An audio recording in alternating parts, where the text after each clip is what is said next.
Well, Syria really is at a pivotal moment.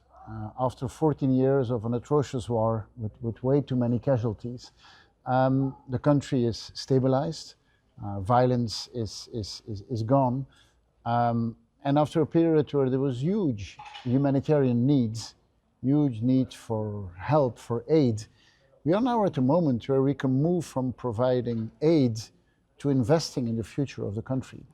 And we are at a moment where there is demand for the services that countries need to provide. Healthcare, education, housing.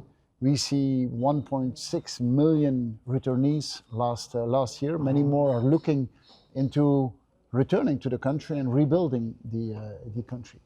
And at this moment, we need to show that Syria is a success story.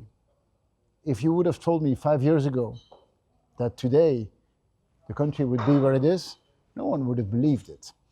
And it is important for the Syrians that we make this a success story. It is important for the international community as well to show that there are success stories in the world, and especially in this part of the world with all the impacts that we have seen over the past weeks.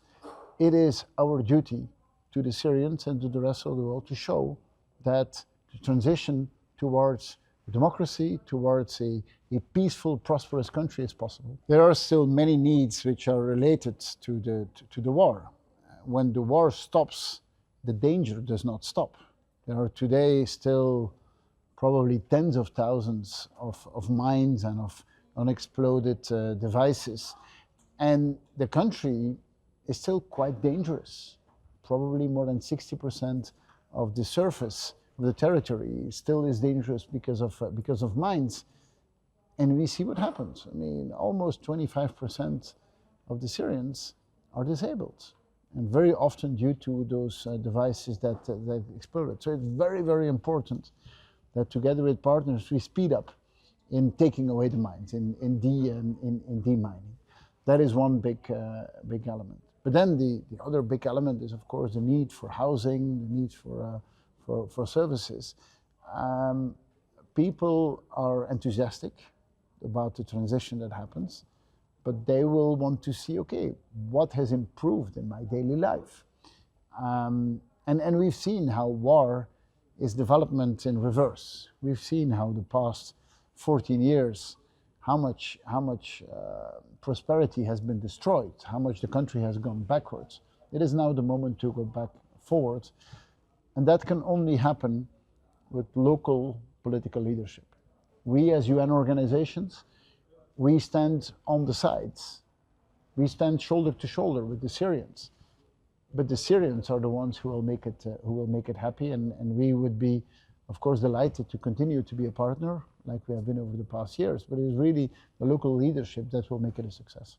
Yes, so we have been developing a partnership with this government over the past months in a few domains. One of them is demining, and I've talked about how important that is.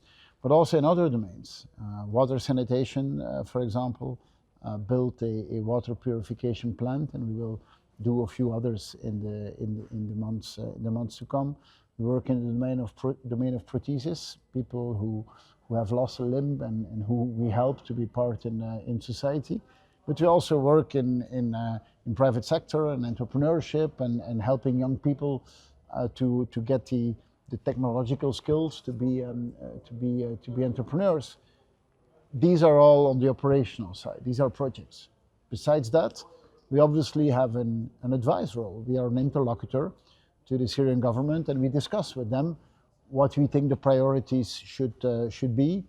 We help what we call capacity building. That is, we help in capacity on how do you manage a ministry, how do you make a budget, how do you discuss with the International Monetary Fund, how do you negotiate loans with the World Bank.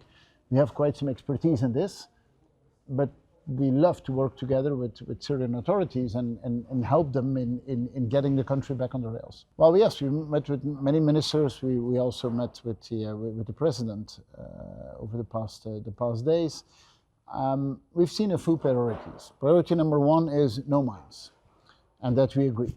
Second priority is no more camps. An ambition in the next months to be sure that people need to live in the country but not live in camps. And then we've seen an overall strategy which really sets out the priorities and the goals for the years to come.